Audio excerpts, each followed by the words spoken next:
April 12, 1864, 4 o'clock in the afternoon. Fort Pillow, Tennessee, a bend in the Mississippi River, 40 miles north of Memphis. Private James Wolls knelt in the red dirt, hands raised high above his head. His rifle lay 10 feet away where he'd thrown it.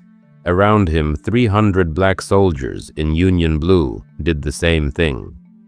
Hands up, weapons down, the universal sign of surrender. They'd been fighting for 10 hours straight, out of ammunition, out of options, out of time. 1,500 Confederate cavalry surrounded them. General Nathan Bedford Forrest's men, the most feared unit in the South. And now these men, these former slaves who'd become soldiers, these warriors who'd fought all day defending that fort, were doing what soldiers do when the battle is lost. They were surrendering. The sound that came next wasn't the sound of acceptance. It was the sound of rifles cocking. And then voices, shouting, screaming, no quarter for these people. I won't say the word they used. You know what it was. For the next 2 hours, what happened on that blood-soaked ground would violate every rule of warfare known to civilized nations. Nearly 200 black soldiers would be shot after they surrendered. Shot in the head while kneeling in prayer. Shot in the back while running toward the river. Bayoneted while lying wounded on the ground. Some were burned alive. This wasn't a battle. Battles end when one side surrenders. This was an execution. This was a massacre. This was genocide. And for over 100 years, they called it a skirmish. They called it controversial. They called it a disputed incident. They erased your warriors from the history books. They protected the killers. They buried the truth so deep that 3 generations of black children grew up never knowing their ancestors were soldiers who died singing hymns while facing murder. Until now, until today, until you. By the end of this video, you will know exactly why 277 black Union soldiers were massacred after they surrendered. You will know who gave the order. You will know his name. You will know what he did after the war. And when I tell you what he became, when I tell you what organization he founded just 3 years later, everything about racial terror in America will suddenly make perfect sense. You will understand why Remember Fort Pillow became the war cry that changed black military history forever. Why black soldiers shouted those words before every battle for the rest of the Civil War. Why those 3 words meant we know surrender might not save us, but we fight anyway. And you will understand why this story, this buried truth, this erased history, explains police brutality today, explains the wealth gap today, explains why your grandmother told you to be careful around law enforcement.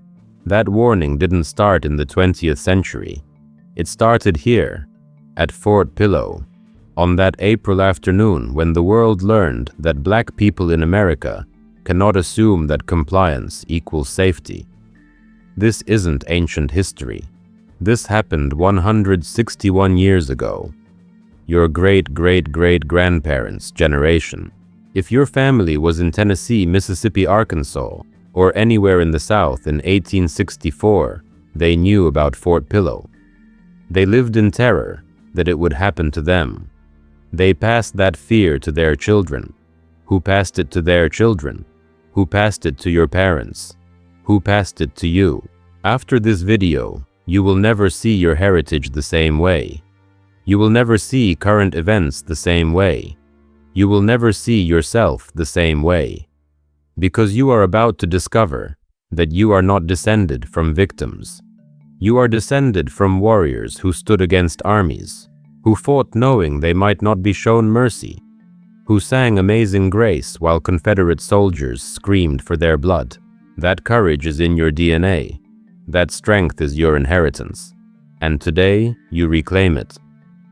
Let me take you back to 1863, January 1st. President Abraham Lincoln signs the Emancipation Proclamation.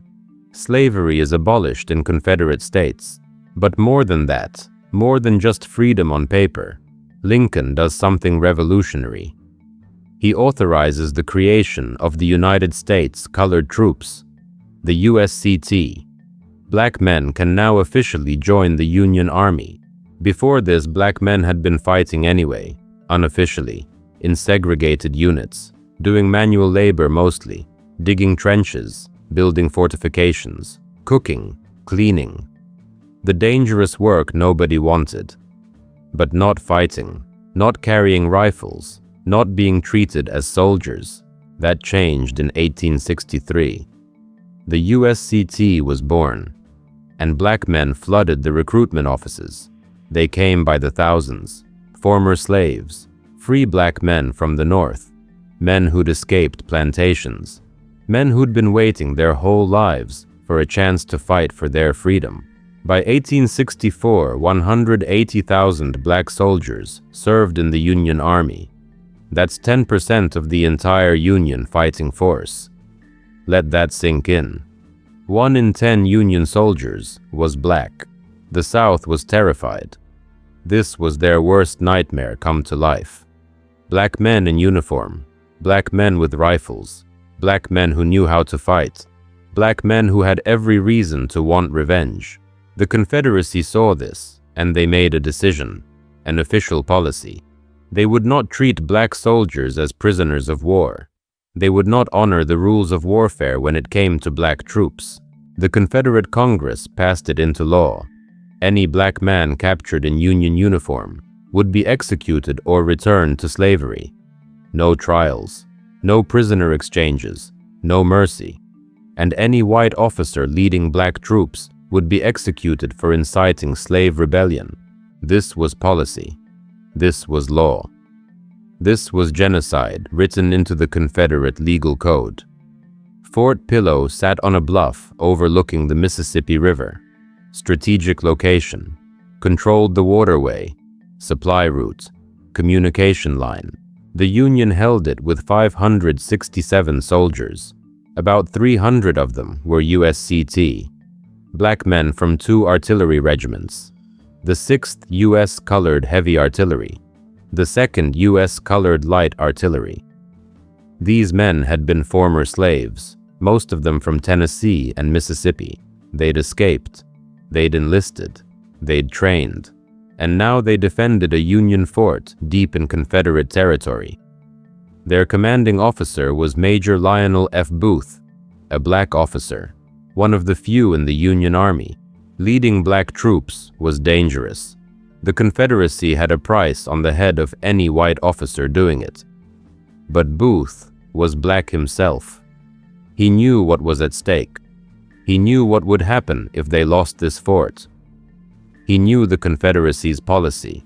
He knew surrender might not be an option. Let me introduce you to some of the men who were there that day.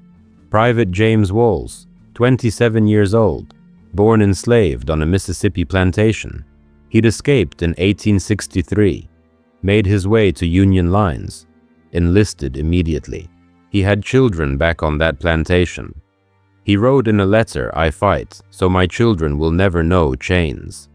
He joined the 6th U.S. Colored Heavy Artillery. He learned to load and fire the big guns. He learned military discipline. He learned to read and write in the evening camps. And on April 12, 1864, he would learn what it means to face an enemy that sees you as less than human. Sergeant Henry F. Weaver. Same regiment.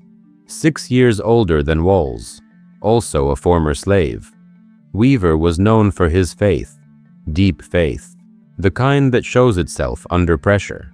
During battles, Weaver would lead the men in hymns, while cannons fired, while bullets flew, while chaos surrounded them. Weaver's voice would rise. Amazing grace, how sweet the sound. Other men would join in. That saved a wretch like me, and somehow in the middle of hell, those songs gave them strength. Then there's First Lieutenant Mac J. Leeming, white officer, led the 13th Tennessee Regiment on the Union side. Tennessee was split during the Civil War. Some fought for the Union, some for the Confederacy. families divided, brothers against brothers. Leeming had chosen the Union. He'd seen slavery up close. He'd decided which side of history he wanted to be on. And on April 12th, he would witness something so horrific that 30 years later in 1893, he would write a 17-page account trying to make sense of what he saw. These men woke up on April 12th not knowing it would be the last day of life for most of them. They ate breakfast. They checked their weapons. They prayed. Some wrote letters home. Normal soldier routines. The sun rose over the Mississippi. Beautiful morning. Clear sky. Warm for April. And then, at 5:30 in the morning, the lookout saw them coming. 1,500 Confederate cavalry, moving fast, led by Major General Nathan Bedford Forrest. Remember that name. Nathan Bedford Forrest. You need to know who he was. Before the war, Forrest was a slave trader, not just a plantation owner, a trader. He bought and sold human beings for profit. He was one of the richest men in Tennessee because of it. When war broke out, he joined the Confederate Army.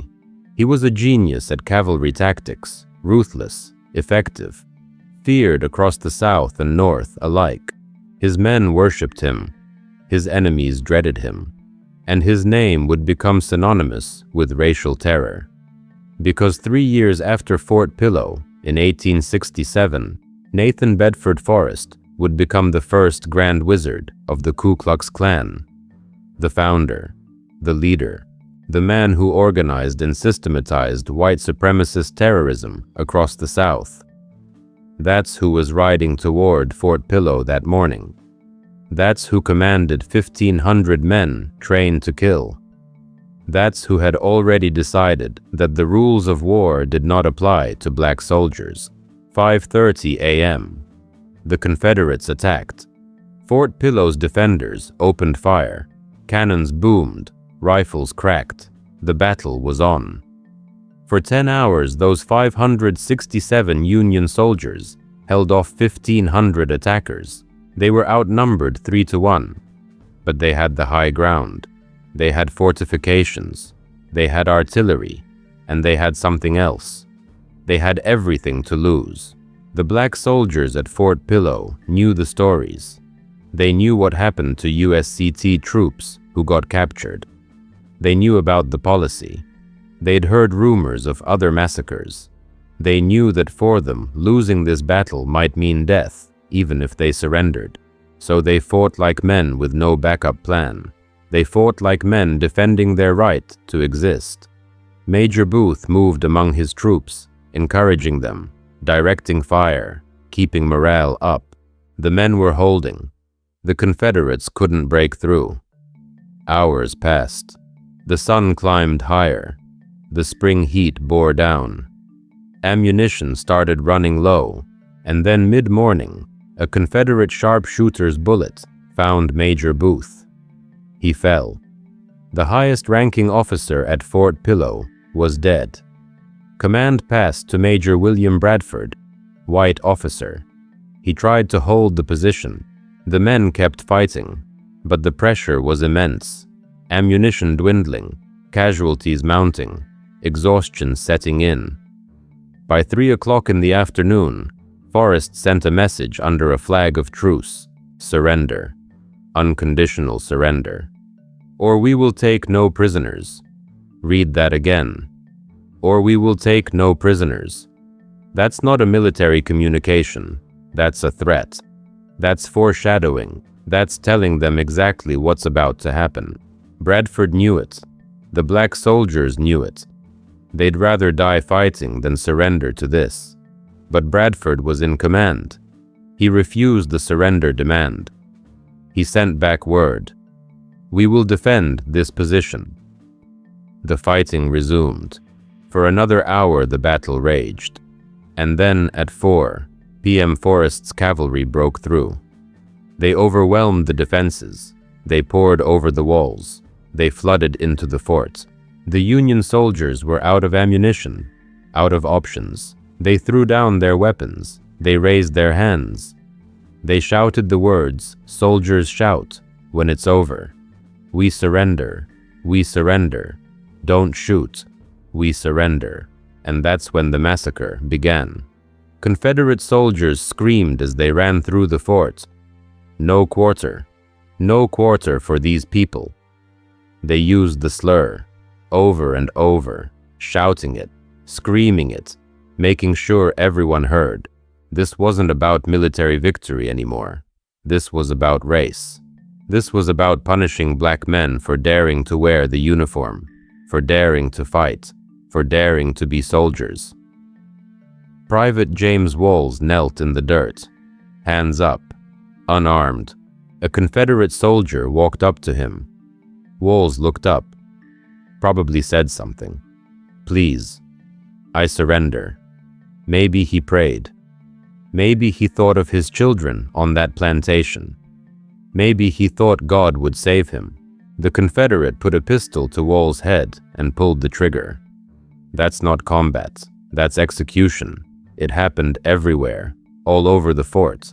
Black soldiers on their knees, hands raised, begging, praying, singing hymns, and Confederate soldiers walking among them, one by one, methodically, not in the heat of battle, not in chaos, calmly, deliberately. Murder. Sergeant Henry Weaver tried to run. He made it to the riverbank. The Mississippi was right there. Maybe he thought he could swim to safety. Confederate soldiers followed him. They shot him in the back. He fell into the water. They kept shooting. The river turned red. Weaver somehow survived. Wounded. Shot multiple times. He managed to stay afloat. A Union gunboat downriver saw what was happening. They sent boats. They rescued who they could. Weaver was one of the few who made it out alive. Later, he would testify before Congress about what he saw, about how his friends were executed, about how men who'd surrendered were murdered in cold blood. Lieutenant Leeming witnessed it from a different angle. He watched black soldiers crawl on the ground, wounded, arms outstretched, begging for mercy. Confederate soldiers walked among them, bayonets out. They stabbed the wounded. Leeming saw a black soldier, gut-shot, hands up, crying. A Confederate stood over him, shoved the bayonet through his chest, then moved to the next one, and the next one. Factory line execution. Some black soldiers made it to the river. They jumped in, tried to swim. Confederate soldiers lined up on the bank, used them for target practice, shot them in the water like hunting ducks. Men drowned. Bodies floated downstream. The Mississippi River ran red with blood that day. That's not a metaphor. That's Lieutenant Leeming's testimony. He wrote the river was red as far as I could see. Inside the fort, some wounded black soldiers were piled into buildings. The Confederates set the buildings on fire, burned them alive. Their screams could be heard across the battlefield. And through it all, some of the black soldiers kept singing, "Amazing Grace," even as they died, even as they were murdered. Even as the world showed them no mercy, they sang about grace. That's who your ancestors were. That's the faith they had. That's the strength they carried. The massacre lasted 2 hours. 2 full hours of execution after the battle was over. By the time it ended, 277 Union soldiers were dead. Almost 200 of them were black. Out of 300 black soldiers at Fort Pillow, 70% were killed. Compare that to the white soldiers. 20% casualty rate. Why the difference? Because white soldiers were taken prisoner. Black soldiers were executed. Do the math. In a normal battle, when you surrender, about 70% survive as prisoners. At Fort Pillow, only 35% of black soldiers survived. The statistics don't lie. This wasn't battle casualties. This was systematic murder based on race. This was genocide.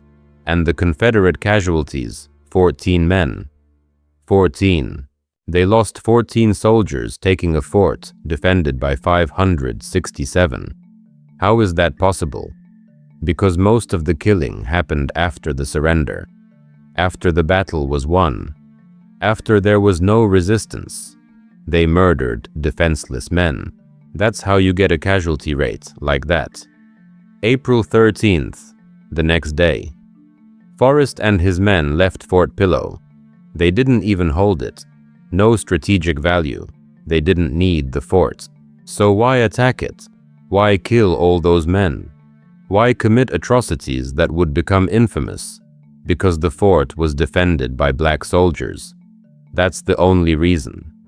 This was about sending a message. This was about terror. This was about showing black men what would happen if they dared to fight for their freedom. Union gunboats arrived later that day. They found the survivors.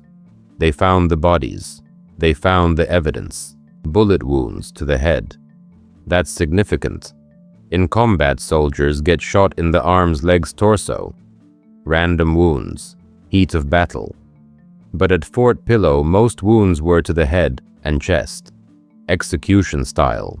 Medical examiners documented it. Congress investigated it. The evidence was overwhelming. Word spread fast. By late April, newspapers across the North were running the story. Fort Pillow Massacre. The South denied it, called it Northern propaganda, said the black soldiers refused to surrender, said it was legitimate combat. But the survivors told a different story. The evidence told a different story. The casualty rates told a different story. This was a massacre. Everyone knew it. And something incredible happened. Instead of scaring black men away from the army, Fort Pillow had the opposite effect. Enlistment went up. More black men joined the USCT after Fort Pillow than before, because they understood something profound. They understood that their freedom was worth dying for. They understood that surrender was no guarantee of safety anyway. They understood that they were already in a fight to the death, whether they wore a uniform or not. So they might as well fight. And they created a battle cry. 3 words that would echo through the rest of the Civil War. Remember Fort Pillow. Before every battle, USCT troops shouted it. Remember Fort Pillow. It meant we know what they'll do to us. We know they might not take prisoners. We know surrender might mean death. So we fight harder. We fight fiercer. We fight until victory or death. Because those are the only 2 options they've given us. Black soldiers at the Battle of Nashville shouted it. At the Siege of Petersburg. At dozens of battles across the South. Remember Fort Pillow. It became a rallying cry, a promise, a threat. It meant if you massacre us, we will remember. We will fight harder. We will never forget. And we will win this war. And they did. The Union won, slavery ended, the Confederacy fell. And those 180,000 black soldiers who served, who fought, who died, they were part of the reason why. Without the USCT, the war might have lasted longer, cost more lives, ended differently. Black soldiers helped save the Union. Black soldiers helped end slavery. Your ancestors did that. Remember that. They were not passive recipients of freedom. They were active warriors who fought and bled and died for it. But here's what you need to understand. Fort Pillow wasn't unique. It wasn't an isolated incident. It wasn't one bad day that happened and then never happened again. Fort Pillow was part of a pattern. It was part of a system. It was part of official Confederate policy to execute black soldiers. And it happened again, and again, and again. 6 days after Fort Pillow, it happened again. April 18, 1864, Poison Spring, Arkansas. The 1st Kansas Colored Infantry was ambushed during the Camden Expedition. Battle raged. The Union forces retreated. Some black soldiers were captured. Some were wounded. And just like Fort Pillow, Confederate troops executed the prisoners, and bayoneted the wounded. At least 117 USCT soldiers died at Poison Spring. Survivors reported hearing Confederate soldiers yell the same thing. No quarter for these people. The same slur, the same policy, the same massacre. 6 days apart. Confederate soldiers wrote letters home about it. They bragged. They described executing wounded black soldiers. They called it justice. They called it righteous. They called it putting down a slave rebellion. These letters still exist. You can read them. They documented their own war crimes because they didn't think it was a crime. They thought it was their duty. Poison Spring is in Arkansas. Most Americans don't know it happened. It's not taught in schools. It's not in textbooks. When it's mentioned at all, it's called the Battle of Poison Spring. Not the Poison Spring Massacre. Notice the language. Battle sounds like legitimate warfare. Massacre sounds like a crime. So they call it a battle. They sanitize it. They protect the killers. July 30, 1864. The Crater, Petersburg, Virginia. Union forces tried to break the Confederate siege by exploding a mine under their lines. It created a massive crater. Union troops, including USCT divisions, charged into it. The attack failed. They got trapped in the crater. Confederate forces surrounded them. The white soldiers were allowed to surrender. The black soldiers were not. Confederates shouted no quarter for these people and executed black soldiers trying to surrender. Survivors reported seeing wounded black soldiers bayoneted where they lay, seeing prisoners shot in the back of the head, seeing the same pattern as Fort Pillow. The crater is famous in Civil War history, but when you read about it, you read about the military failure, the bad tactics, the poor leadership. You don't read about the massacre. You don't read about the war crimes. You don't read about black soldiers being executed after surrender. That part gets left out, quietly erased, footnoted if mentioned at all. Why? Because it's uncomfortable. Because it reveals something ugly.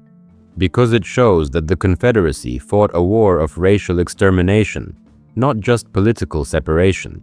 October 2nd, 1864. Saltville, Virginia. The 5th U.S. Colored Cavalry fought in a battle for the salt mines. Valuable resource. Strategic target. The battle ended.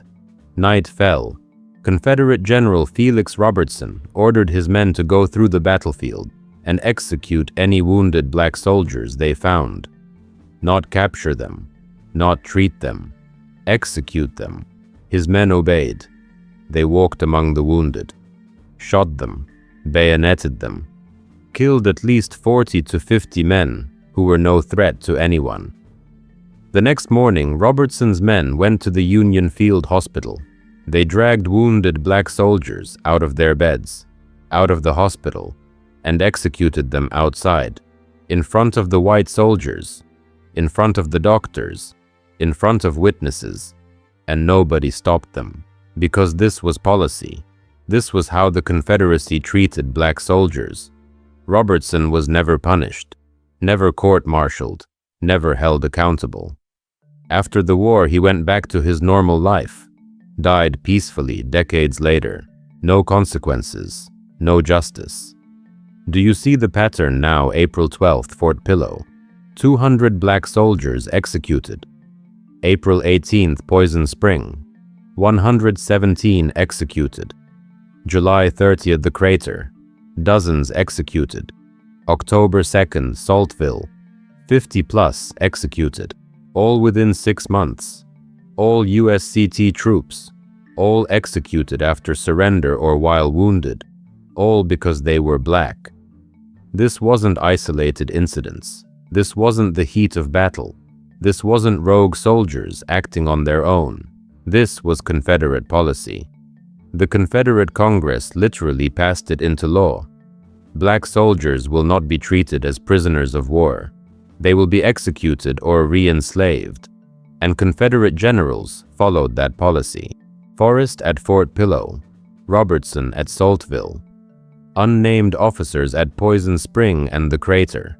They all did the same thing. They all committed the same crime. They all massacred black soldiers. And for over 100 years, history books called these events battles, not massacres, not war crimes, not genocide, battles. Like they were legitimate military engagements instead of racist atrocities. They erased your warriors. They sanitized the terror. They protected the killers. They rewrote the history so that future generations wouldn't know, wouldn't understand, wouldn't ask questions. And it worked. How many people know about Fort Pillow? How many people know about Poison Spring? How many people learned this in school? Almost nobody. Because they buried it. Deliberately. Systematically. Completely. They lied to you about what happened next. They lied not just by what they said, but by what they refused to say. They lied with silence.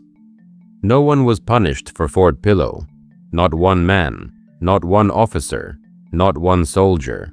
Congress investigated. Survivors testified. Medical examiners documented bullet wounds to the heads of surrendered men and bayonet wounds in the bodies of the wounded. The pattern was clear. Yet when the war ended, President Andrew Johnson, a Southern sympathizer, pushed broad amnesties. The men who ordered and carried out the massacre walked away untouched. Nathan Bedford Forrest, the general, whose men stormed Fort Pillow, did not end his life in prison. He did not stand trial for war crimes. He did not lose his reputation in the South. He became a legend. After the war, he was celebrated as a brilliant cavalry commander. Cities put up statues of him. Schools and highways were named in his honor. And in 1867, he stepped into a new role that would shape the next century of racial terror. He became the first Grand Wizard of the Ku Klux Klan. Think about that for a second. The man whose troops executed, surrendered black soldiers at Fort Pillow went on to lead an organization built on lynching, arson, and terror. The line from Fort Pillow to night rides and burning crosses is straight. It is not an accident. It is not coincidence. It is a continuation. That is how legal suppression works. Not always by writing new laws, but by choosing who gets punished and who does not. By calling massacres controversial. By calling war crimes misunderstandings. By shrugging and moving on. By saying the nation must reconcile and using that as a reason to ignore justice. After the Civil War, Southern states passed black codes, then Jim Crow laws. These laws were designed to control black bodies and black labor in a new way. Former slaves, including black veterans who had fought for the Union, were arrested for so-called vagrancy, for not having a labor contract for minor offenses, or for no real offense at all. Once arrested, they were leased out as convict labor to plantations and corporations. Slavery by another name. The same system that had executed black soldiers for wearing a Union uniform now used the law to chain them again. Courts looked the other way. Juries refused to convict white mobs. Governors pardoned white killers. Sheriffs cooperated with lynch mobs. Governors deployed state power to crush black, organizing, but not to protect, black life. And over all of this, there was a second layer of suppression. Educational erasure. For most of the 20th century, history textbooks in the South taught the lost cause version of the Civil War. They said the war was about states' rights, not slavery. They portrayed enslaved people as content. They painted Reconstruction as a period of chaos caused by black incompetence and Northern cruelty. In those books, black soldiers were either invisible or a footnote. The United States colored troops barely existed on those pages, despite the fact that 1 in 10 Union soldiers was black and 180,000 men served. Fort Pillow rarely appeared at all. When it did, it was called a battle, not a massacre. Facts were blurred. The execution of prisoners was described as a matter of dispute. The hatred behind the killings was washed out. Textbooks featured loving portraits of Confederate leaders, gentlemen generals, Christian men who loved their families. There was always room for a paragraph on Robert E. Lee's supposed kindness. There was rarely a line on what Forrest did at Fort Pillow, or what he led with the Klan afterward. So what does that do to a child's mind? If you are a black child in Mississippi in 1950, reading a book that says your people were slaves, then freed, then somehow the story jumps to segregation, with no mention of black soldiers, black legislators, black landowners, black massacres. You grow up thinking your ancestors never fought, never held office, never owned property, that they went from slavery to struggle with no victories in between. And if you are a white child reading that same book, you grow up believing the Confederacy was noble, that slavery was a side issue, that the people who complained about racism are exaggerating, that the stories of massacres are just angry people bringing up the past. That is not ignorance. That is design. Someone decided what to leave out. Someone decided what to minimize. Someone decided to present genocide as mere controversy. Media did its part too. Newspapers in the North reported the Fort Pillow massacre as it happened. They published survivors' accounts. They called it what it was. But Southern papers denied it. They called the story a lie. They said the black soldiers refused to surrender. They printed headlines that blamed the victims. They framed it as a Negro uprising that had to be put down. They did not see those men as soldiers. They saw them as property in rebellion. After the war, Southern newspapers and later magazines spent decades polishing the image of men like Forrest. They wrote admiring profiles. They emphasized military genius and downplayed or excused atrocities. They repeated the line that no one really knew what happened at Fort Pillow. They cast doubt on the testimonies of black survivors. They built the idea that any mention of massacre was just Northern propaganda. And for a very long time, much of the country believed them. You might be asking, why does that matter now? Why spend so much time on what textbooks said in 1920 or what a newspaper printed in 1870? Because those stories and those silences shaped the minds of the people who shaped the policies that shape your life today. Think about the wealth gap. Right now, the median white household in America has several times the wealth of the median black household. The numbers shift year by year, but the gap stays enormous. People will tell you, it is about hard work, about culture, about personal choices. But look at the pattern. Those black soldiers at Fort Pillow should have come home after the war with veterans' benefits, land grant opportunities, the chance to build intergenerational wealth. So should the men who fought at Poison Spring, at the crater, at Saltville. But many of them died. Their families lost not just a husband or father, but the income, the land, the pension, the protection he could have brought home. That is wealth stolen at gunpoint. Those who survived faced terror when they tried to exercise their rights. They tried to vote. They were met with Klan violence. They tried to buy land. Night riders burned their homes. They tried to open businesses. Mobs drove them out. They tried to live in safety. White supremacy answered with lynchings. Each act of terror was also an act of economic sabotage. Each burning cross was also burning capital. Each lynching tree held not just a body, but a family's future. Later, when federal programs like the GI Bill were created after World War II to help veterans buy homes and go to college, black veterans were systematically excluded in many places. Local officials denied them access. Banks refused loans. Neighborhoods used covenants to keep them out. Redlining carved black communities out of opportunity maps. Your parents and grandparents lived that. So when someone points to the gap today and shrugs, saying maybe black people just need to work harder, understand what they are really doing. They are ignoring centuries of stolen opportunities. They are ignoring massacres like Fort Pillow. They are ignoring policies that deliberately kept black families from accumulating assets. The gap is not an accident. It is an outcome. This is why the conversation about reparations matters. People love to say slavery was a long time ago. They tell you to move on. But Fort Pillow was 1864. Reconstruction was the late 1860s and 1870s. Jim Crow laws hardened in the 1890s.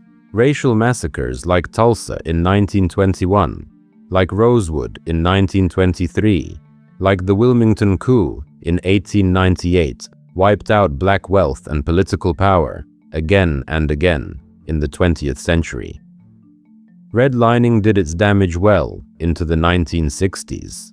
Mass incarceration exploded in the 1980s and 1990s. We are not talking about ancient history. We are talking about your grandparents and your parents. These policies hit within living memory. The theft is not a closed chapter. It is a long sentence that never ended. Reparations is not about charity.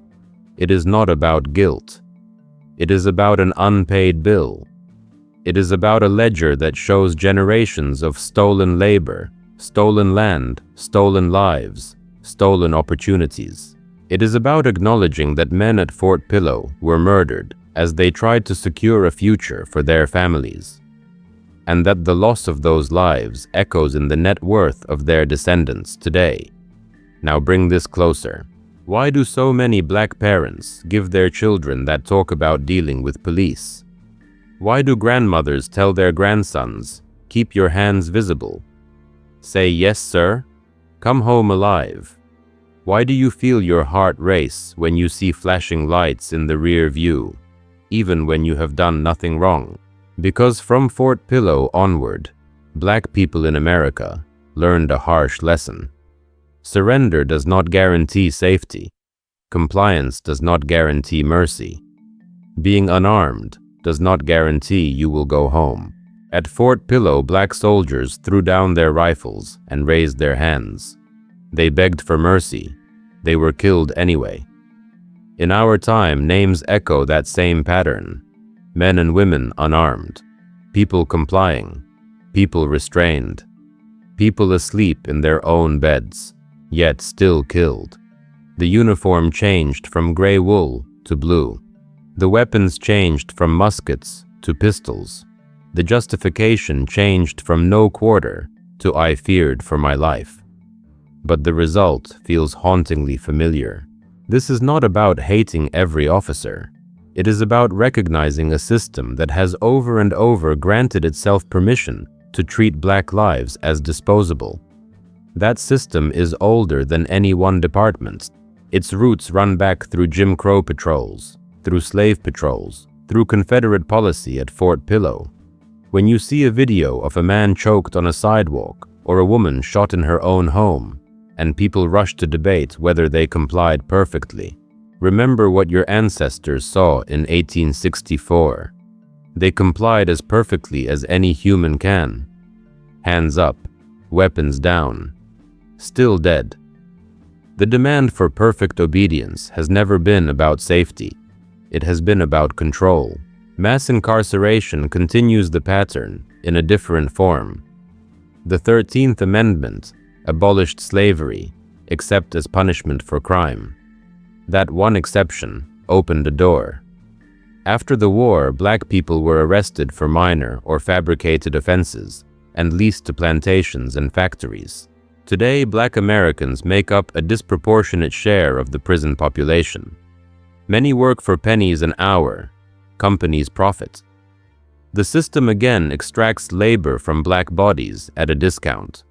Gentrification carries echoes of older land thefts. After the Civil War, wherever black communities managed to acquire land and build something, they were often targeted. Sometimes with violence. Sometimes with highways driven through their neighborhoods. Sometimes with zoning laws and redevelopment schemes that destroyed their business districts. Today, rising rents and new developments displace families whose elders created those communities under duress. Once again, the wealth generated by Black presence leaves in someone else's hands. That is heavy. It is painful. It can make you angry. It should. But stay with this, because the story does not end with death and theft. The story ends with you. Right now. Listening to this. Breathing. Thinking. Feeling something shifting inside you. Because when you understand what really happened, when you see your ancestors as they were, not as helpless victims, as warriors, as survivors, as people of courage and faith, something changes in how you see yourself. You are not the product of weakness. You are the descendant of strength. Your poverty does not come from laziness. It comes from dispossession. There is a difference. Being disadvantaged means you started behind. Being dispossessed means you had something, and they took it. Your people had land, had businesses, had savings, had opportunities, and again, the system stripped them away. And yet, you are still here.